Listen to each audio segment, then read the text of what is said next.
Hey guys, how's it going? Today I am making a video on something a little bit different. I'm going to be doing a daily coding problem that has been sent to me via email. And I guess we'll just jump right into it. It's a problem asked by Facebook and is where we are given an array of integers. And there are two singles and then the rest of them are doubles. There could be any number of doubles. But there are two singles, and our job is to write a program that will return the two singles. So here if we look, we have 2 and 2, 4 and nothing, 6 and 6, 8 and nothing, 10 and 10. Okay, and it also wants it to be in linear time and constant space. Okay, so we'll just try our best.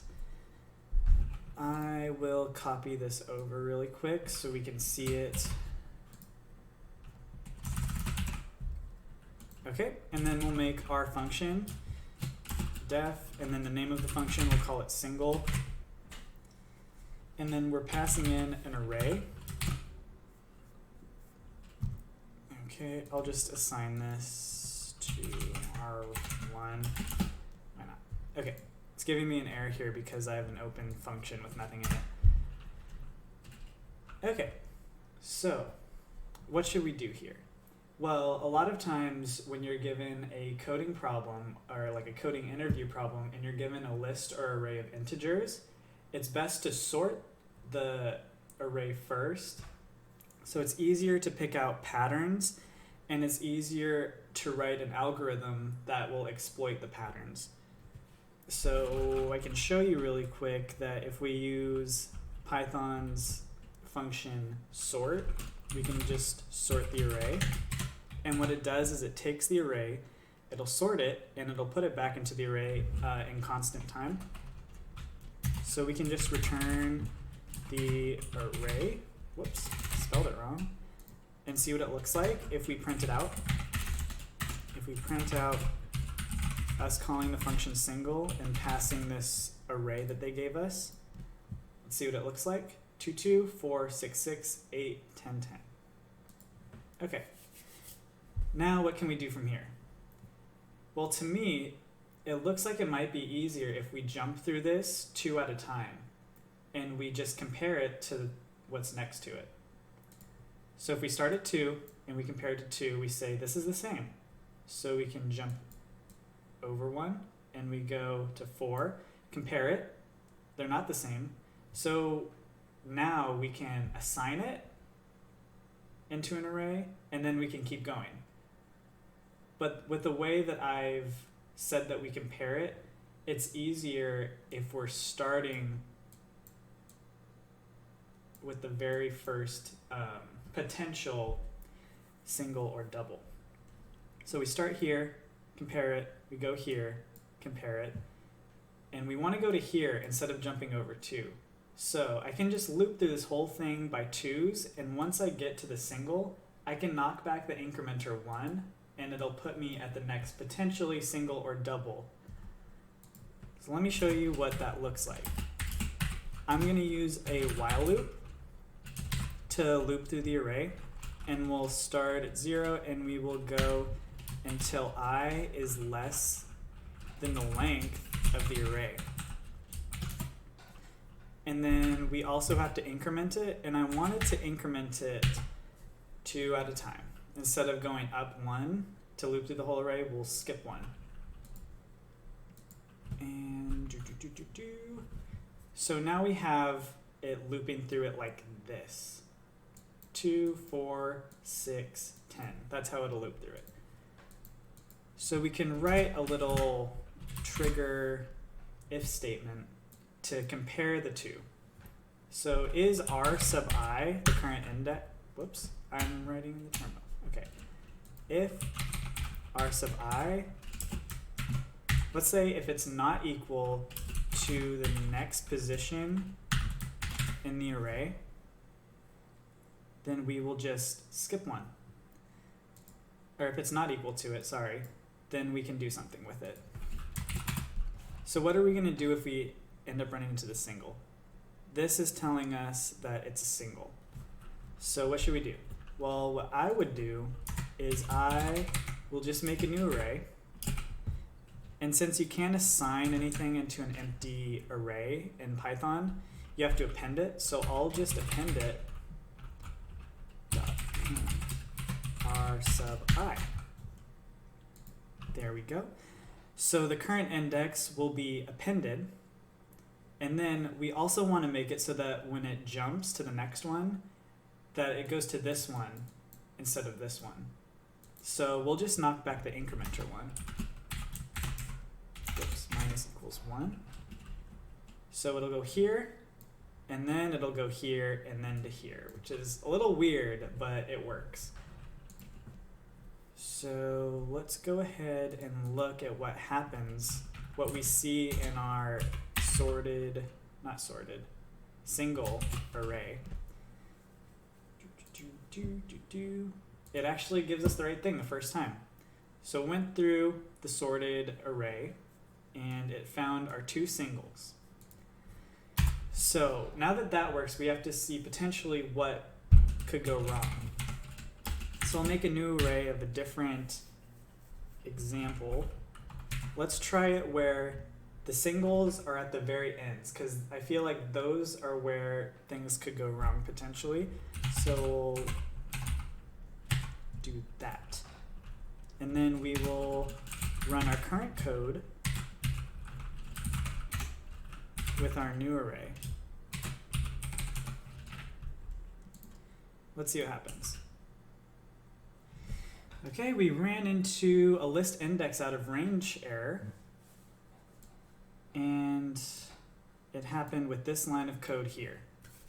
So what went wrong? Well, when it's an index out of range, when you're doing a loop, that means that you were looking at a part of the array that is off the edge. It doesn't exist.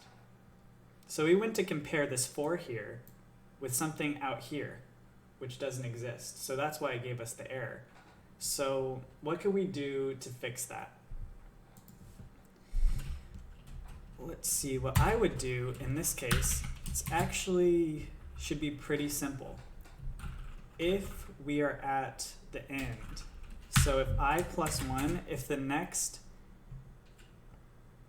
our index plus 1 at the very end is equal to the length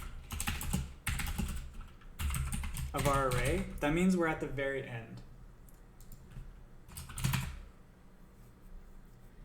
So now what are we going to do? Now that we know that we're at the very end, all we have to do is just append it.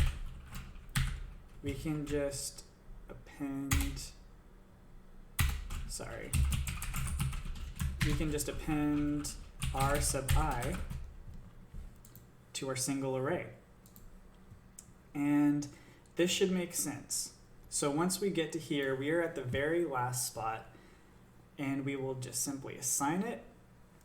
And since we are at the very end, we will go back 1 and plus 2 once we loop through the array again, and we won't trigger this while loop again. So that works for this one case where the single is at the end. Okay, let's try running it really quick. And it looks like we still get this exception. And that is because we run through this and we append it, and we're almost done, but we still run this code.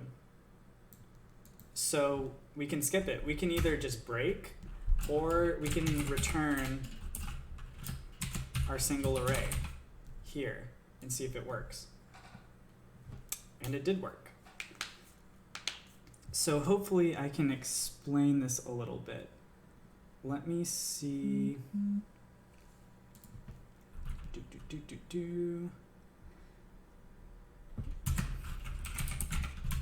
Print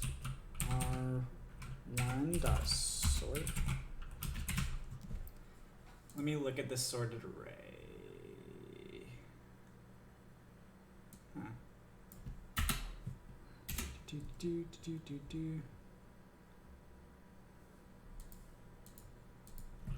This would make sense. Okay, you can see it. All right, so we have this. And so why doesn't this trigger with our other array? because you'd think maybe that it would take this and just append it anyway, or this one, but it won't, because we're going 2 at a time. We go here. Let me show you what it looks like. We start here, go here, go here, go here, go here, go here, go here. And once we get to this part, we're not at the end of our array. And we go +2, and we're out of the while loop. So this if statement is never triggered, which makes sense. So I can just get rid of that really quick.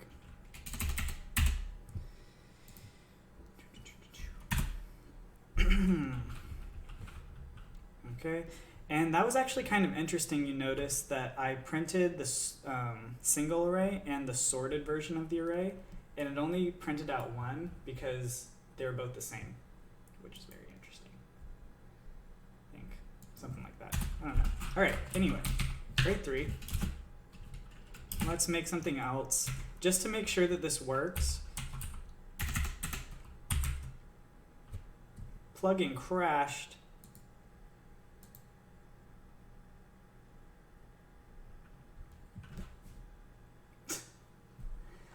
Oh man. Okay. Let me run this, see if it works. Okay, that was really weird. I'm in the console, R3, and let's do a case where both of our singles are at the very end. So this is another extreme. Because it seemed to do fine once when the single was at the very beginning. There were no problems there. So let's see what happens when there are 2 singles at the end. And let's print it out. R3. Sorry, single of R3. And it got the 3 and 4, so it worked. That's nice. So it got to here, and then this one still triggered this if statement, and then it returned it. Okay, so that was my solution to this coding problem. Hopefully you enjoyed it. Let me know if you want to see anything similar to this in the future, and have a good rest of your day. Bye.